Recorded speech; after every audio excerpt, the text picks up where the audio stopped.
Hi everybody, it's Rusty here again, and today I'm going to talk about something that just a few years ago wasn't even a concern for hikers, and that is battery power packs. Stay tuned.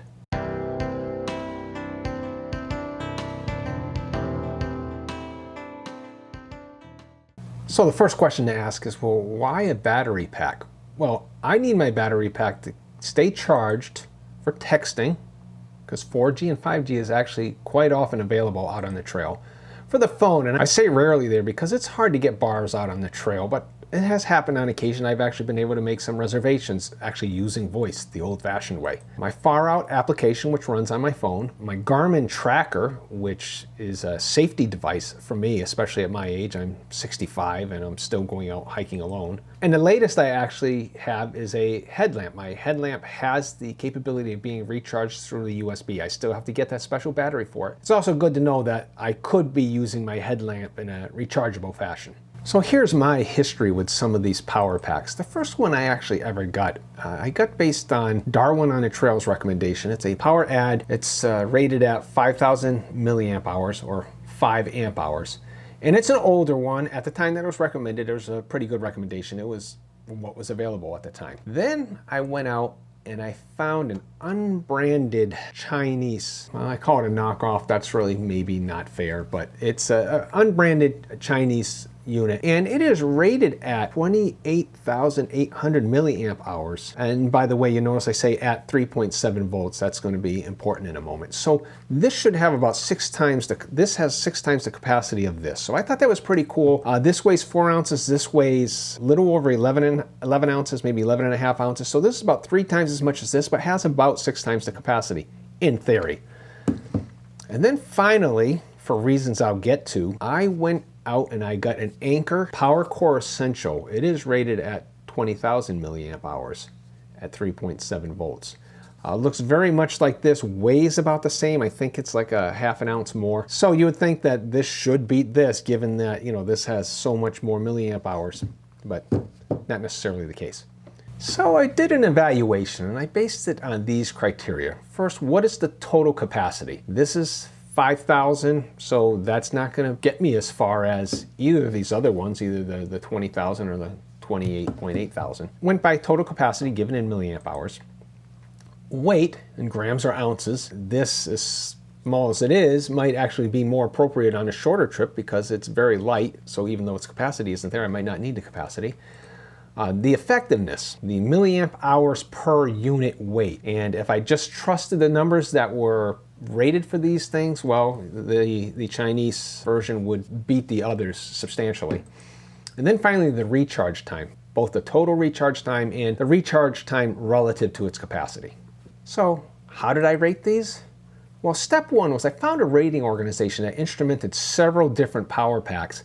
And it was actually an Australian company, and from what I gathered just reading through their website, they seem to be almost the Consumer Reports equivalent in Australia. And then I picked the best one and I acquired it, and that was the Anker, the best by, from what I could tell from this list. There were actually 30 power packs on that list, and we'll get to that again. And then step 3 was I determined my phone's capacity. Now, I can't show you my phone because it's doing a recording, but it's based on the performance of this. So I'll get to it in a moment, but the Australian company said, well, this actually doesn't have a capacity of 20,000 milliamp hours at 5 volts. It may at 3.7 volts, but for a number of reasons, I'll put links to some explanations in the description. I'm not going to try saying why, because my electrical engineering friends, if I misspeak, will get all over my case. But it has to do with the fact that on this unit, for example, that 20,000 milliamp hours is at 3.7 volts. At 5 volts, it gets somewhat less. You just divide, it's about 3/4 as much. And then there is some loss during the conversion from 3.7 volts to 5 volts. So you actually lose some efficiency on these things. But at least knowing what this measured capacity was, because that organization instrumented it and said, well, the measured capacity of this at 5 volts is whatever it was. And we'll get to that on a chart in a moment.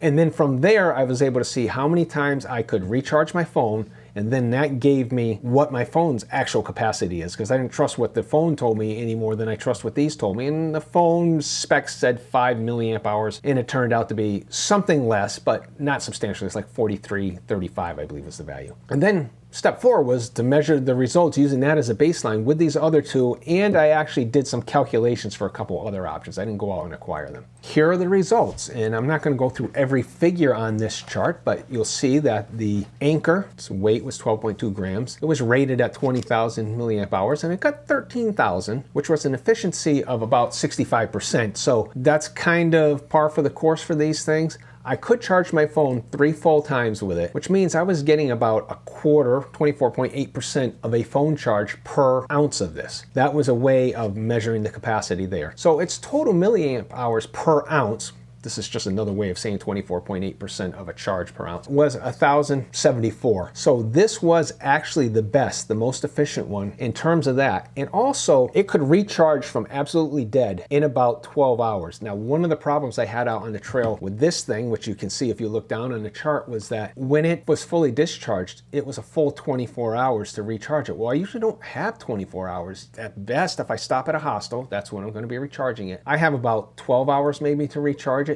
So if it was down to less than half capacity when I stopped for a room somewhere where I had electricity, I couldn't recharge this thing overnight. It wasn't sufficient. So most of it was kind of dead weight. A couple other ones on there on the list from the Australian company, Victomics 10,000. That's best for the short trips because it's got a weight of only 5.9 ounces, but it's got a lower capacity, and I could actually charge my phone 1.3 times on it. That's calculated through interpolation of the other figures. But it was second out of these models as far as its milliamp hours per ounce. So the Anchor is actually the best, and the Victomics 10,000 was the one I picked out next. There were other options that were closer to what the PowerCore Essential was, but I was just looking for, what's a lighter weight version. And then there was another one, the maximum capacity I got from this thing called a Taurus, an Imuto Taurus. It had an actual milliamp hours at 5 volts of nearly 20,000. So it could have charged my phone 4.6 times. Now, remember, I'm not just charging my phone when I'm actually out on the trail, so I'm not going to get 3 charges out of the Anchor because I'm also charging other things with it, but just for comparison's sake. The problem with this thing is it's not the greatest for milliamp hours per ounce, and it's very heavy. So unless I was going to be going into the backcountry where I'd absolutely have no way of recharging the power bank, then that option wouldn't be of very much use to me, but I could see that if I had to be very careful with my capacity there and wasn't going to be able to recharge,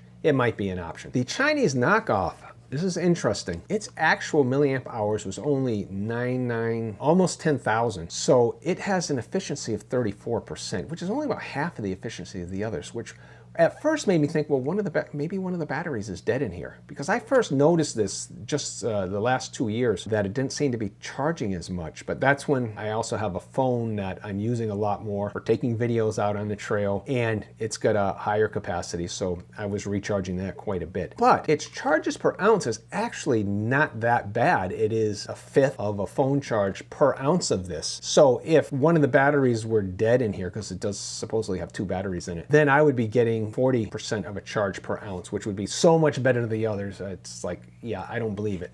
I don't think any unit is capable of getting that high. This, maybe it should have been marked as a 14.4, then things would have made more sense. I'm not going to break it open to try seeing what the internal batteries are. This is kind of a beware of what you buy on Amazon, but at the same time, it was pretty cheap. So it's not like I got totally ripped off. And actually, compared to the 32 that the 32 power banks that the Australian company ranked, this is actually 12th when it came to the milliamp hours per ounce measure, or the charges per ounce, or however you want to do that. Those are all equivalent. I say this is the worst for efficiency just because its rating was 28.8 and its actual was closer to 10,000. So like I said, if this had been marked as a 14.4, then it would be more close to what was advertised. Problem with this one is the recharge time, like I said, is 24 hours, and that's just not something I can afford to do out on the trail. And then finally, the PowerAd 5000, it charges I couldn't even get a full phone charge out of it. But if I were going on a short trip and what I needed this for was like an emergency, like I accidentally left the phone on, taking a video in my pocket or something like that, and it drained the battery, or I left the GPS on it, as an emergency to recharge for a short trip, this would actually be a good option because it only weighs 4 ounces. So it's literally a half a pound lighter than this or this. So, that makes it a good option for short trips. As a matter of fact, I was thinking I'm going on a 3-day or in a few days, and I may actually take this with me. And also, in fairness to it, it is not only surprisingly the lightest, but it's the oldest, so it may have lost some of its charging capacity over time. Secondly, smaller units, they don't get the efficiency, the economy of scale, because there's a lot of things here that are just like not the battery itself, they're the casing and everything like that, whereas it may be less of a percentage of the thing with one of these other units. What did I learn here? Well, yeah, it was worth me getting this anchor. I will bring it with me on my next long hike, which will be next year. So that'll be a good test of this, and out in the field test of this. But I'm pretty happy with it, at least for using it around the house. This one I will not be taking with me anymore because this one just beats it in all ways. Keep this around the house because if we lose power here, it's good to be able to recharge our devices with this. And again, the smaller unit I'll use for the short trips. That's my assessment of the power bank options. So while this channel really is for my friends and family, if you do happen to stumble upon it and you find the information useful, please like, comment, share, subscribe, and hit the notification bell so you always know when I posted something new. I have to admit, lately it hasn't been often because I have another channel that I devote most of my time to. This one, I'll be putting out an occasional video on hiking related matters. Thanks for listening.